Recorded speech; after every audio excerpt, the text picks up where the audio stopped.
Okay, hello. We are back with page 2 of your pre-calculus review. We're going to go ahead with number 6, evaluate the expression, write the result in the form a plus bi. So real number first, imaginary term second. Okay, so I have I to the 45th. What I want to try to do is rewrite this in terms of I squared, because we know that for I squared, you can plug in -1. So what you want to do is ask yourself, how many times does 2 go into 45 evenly? Right? So it goes in there 22 times evenly. 2 times 22 would be 44, but we have 45 i's, so we have to multiply by one more I. So I still have my 45 i's represented here. When I do 2 times 22, this would be 44. Using our exponent rules, 44 plus 1 would be 45. Now I can plug in -1 for I squared and evaluate. -1 to the 22nd power is going to be +1. So I just have 1 times I, which is going to be I.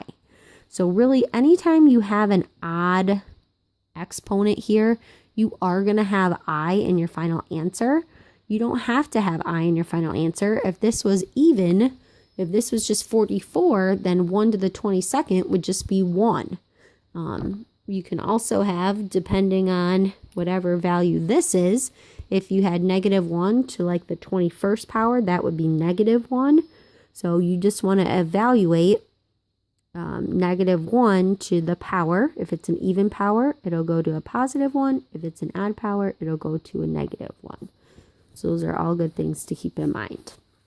For B, we have to rationalize the denominator by multiplying by the conjugate. Okay? We don't want I in the denominator because remember, I is equivalent to the square root of -1. We don't want to have any square roots in our denominator.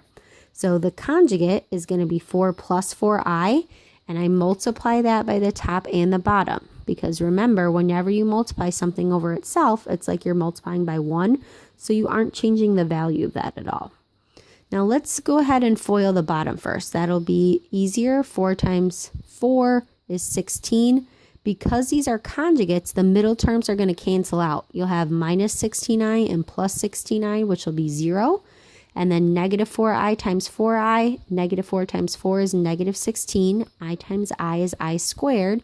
And then again, we have I squared that we're going to substitute in -1. So if we substitute in -1 here, -1 times -16 is going to be +16.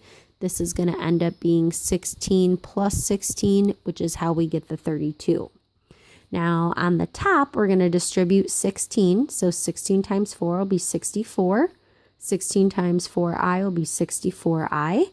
And then so that we can write this in the form a plus bi, we're going to divide both of these by 32. So 64 divided by 32 is 2. 64i divided by 32 is 2i. So 2 plus 2i will be our final answer.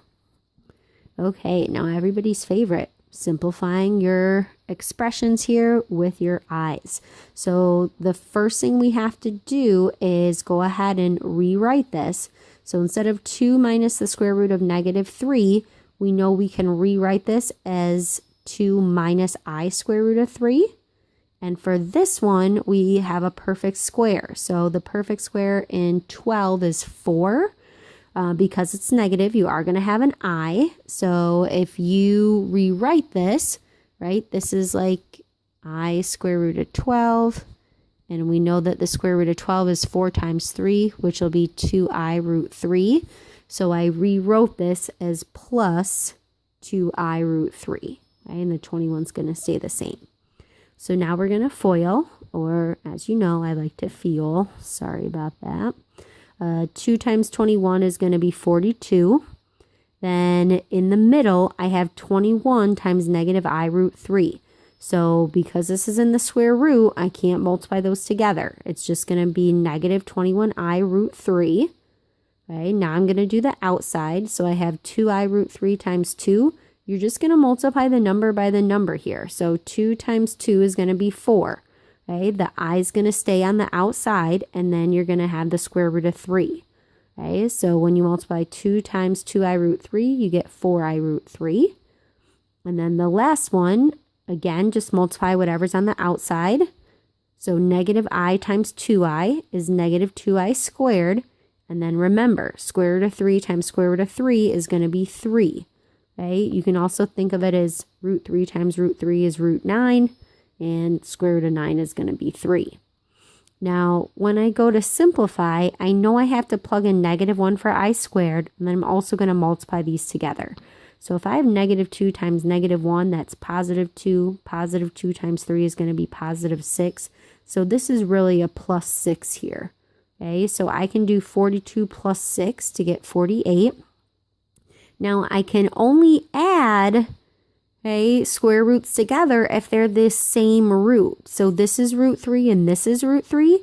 So I can add these together, and I have negative 21i and positive 4i. So if I do negative 21i plus 4i, I can get negative 17i because they both have the root 3. The root 3 is going to stay with that. I like to write it so that my I is in front of the root. So if you do 48 minus 17i root 3, that would be fine.